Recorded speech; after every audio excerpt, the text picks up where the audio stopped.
Bom, bora. A mãe que dava remédios pra filha, fazia ela pensar que era doente. E a filha não era doente. Ah, meu Deus. É verdade. E um dia você ela falou descobriu. disso. Você falou o nome e não me liguei. O nome é a pessoa, literalmente. Mas agora você falou da história, eu lembrei Sim. que você já comentou. Sim, é um caso... Um caso real, né? Um caso real. E ela mata... Não é spoiler, tá? É um caso criminal. Ela mata a mãe. Sim. Ela mata a mãe e consegue sair. Esses casos são assim. Tem um transtorno chamado Munchausen, tá? A pronúncia, eu acho que é alemão. Não falo alemão, então certamente não é essa a pronúncia, tá? Mas o nome é algo assim. E o que é isso? É quando a pessoa, ela finge doenças para ela receber atenção da equipe médica. Só que tem vários transtornos que fazem uma pessoa fingir doença. Não é só narcisismo. Quando ela finge, é Munchausen. Quando ela faz outra pessoa ficar doente ou fingir ser doente, ou ela convence a pessoa de que é doente, isso é Munchausen por procuração. E geralmente, 95% dos casos é a mãe, tá? Não é o pai, é a mãe. E ela pode ter vários transtornos. Então, ela pode ter um transtorno psicótico, ou seja, ela escuta vozes que falam que o filho está doente, que tem que fazer esse procedimento, aquele outro procedimento, e aí ela acha que é aquilo mesmo. Então, ela fica submetendo o filho a vários procedimentos não necessários. Não deixa sair de casa. Isso. Mas isso é um caso, onde ela é psicótica, tem um transtorno psicótico, tem vários transtornos psicóticos. Ela pode ser borderline, ela pode ser narcisista, ela pode ser sociopata, né? Então, o que a mãe que faz isso podem ser várias coisas. Mas nesse caso específico do The Act lá, a gente já estava falando sobre uma narcopata, né? Uma narcisista, já pro lado da psicopatia ou sociopatia, não é? E aí, é uma situação onde... Isso é interessante porque tem diferentes cenários, tá? Então... Vamos começar num cenário bem leve, tá? Que acontece com frequência em famílias narcisistas que eu já vi várias vezes. Muitas vezes, um filho é escolhido para ser a criança inválida. Eu chamo de criança inválida, ou criança incapaz, ou criança inadequada. Esse filho é convencido de que ele tem algum tipo de transtorno, mesmo que ele não tenha. Às vezes ele até tem, mas tipo, quando a sua criança tem um transtorno, você ajuda ela a se inserir na sociedade com aquele transtorno, né? Tá jogando na cara dela. O processo é o contrário, né? Não é?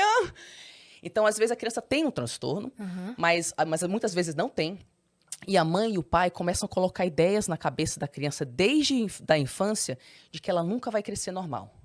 Então, ou começa a falar que ela tem algum tipo de transtorno psicológico, que ela vai sempre ter que ficar perto de mamãe e papai.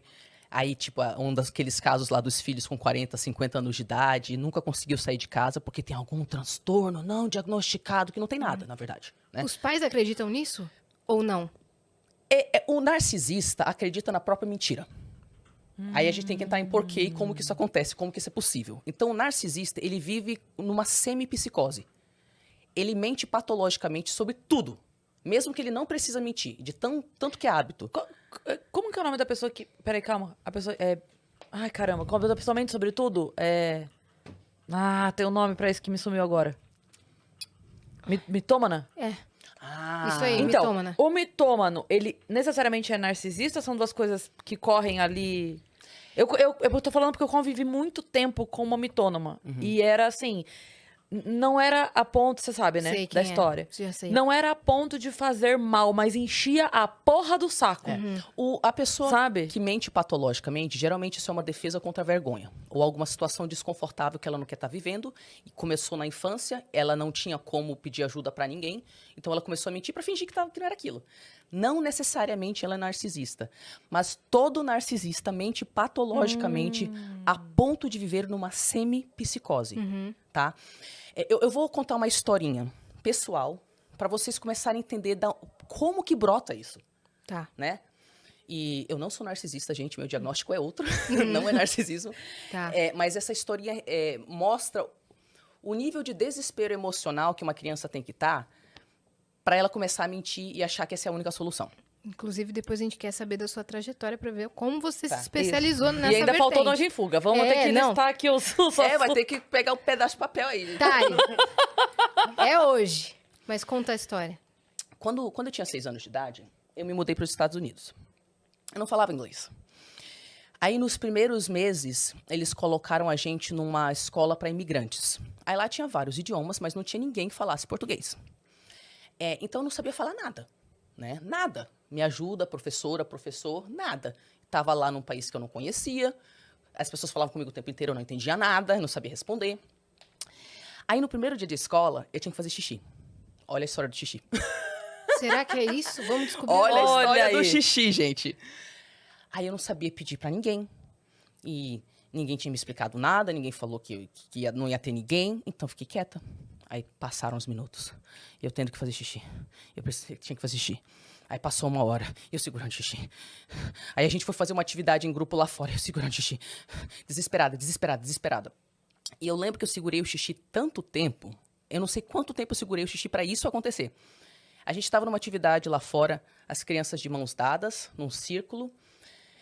E eu lembro a cena que o meu xixi, eu me mijei, só que ele estava com tanta força, tanta pressão, que ele atravessou a calça jeans que eu estava usando e ele se projetou 1,5 metro na minha frente.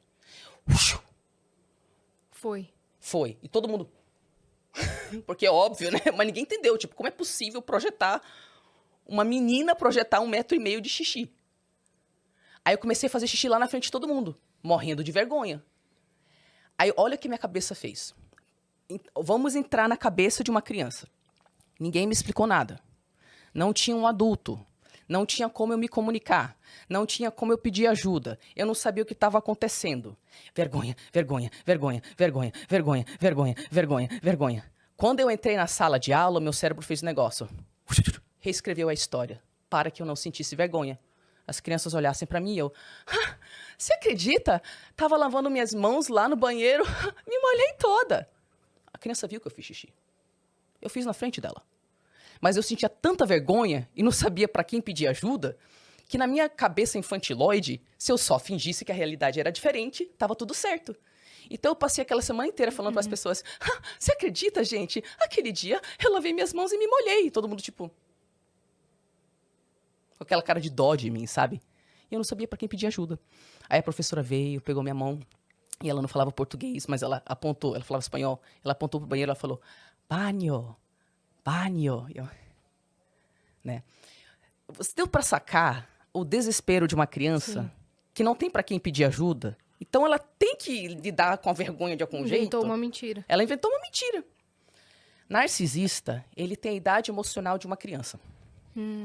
Ele tem as atitudes, a visão de mundo, os mecanismos de defesa de uma criança. Ele é tão infantiloide porque ele é uma criança. Em algum lugar da infância dele, ele estava sentindo tanta vergonha e não tinha um adulto para ajudar. E aquilo era tão rotineiro e tão comum que o único mecanismo que ele tinha de defesa era simplesmente fingir outra coisa, né, gente? Então ele começa numa idade muito cedo, onde a criança mistura mesmo o que é real e o que não é, né? Ele começa a mentir, só para não ter que reconhecer aquela realidade. Todo mundo conheceu uma criança assim da escola que mentia deliberadamente e todo mundo sabia que ele estava mentindo. Isso. Teve uma menina que estudou com a minha turma, tal, que a gente se formou todo mundo junto. E ela falava umas coisas que a gente sabia que não era. Sim. Sabe? E, assim, todo mundo tinha esse olhar de pena mesmo pra ela. Porque eram... alguns colegas da sala já tinham ido na casa dela. E ela teimava em falar coisas sobre a casa dela que a gente sabia que não era. Porque já tinham ido lá e visto. E, assim, tava tudo bem não ser aquilo. Não era nem... E não era nem pra, tipo assim, financeiro pra mais ou pra menos. Ela só mentia coisas assim, tipo... não, porque meu quarto é rosa. É mentira que não faz nenhum faz sentido. sentido. Isso. É qualquer mentira. Nem o narcisista sabe porque tá mentindo mais. Eu lembro uma vez, isso foi tão marcante pra gente, uma professora nossa tava contando, era em Sorocaba isso, e a nossa professora tava contando que tinha vindo pra São Paulo na estreia de uma peça naquele final de semana. Ela tava comentando, gente, eu fui numa peça no final de semana, não. Era uma estreia de uma peça e ela tava muito empolgada, ela era toda cantora, artista, tal, então ela tava feliz contando pra gente, sabe? E essa menina tinha ido ao banheiro na hora. E ela perdeu a parte de fui a uma estreia. Ela perdeu essa informação. Quando ela voltou do banheiro, a professora estava já empolgada contando. Aí ela falou, eu sei, eu vi já essa peça.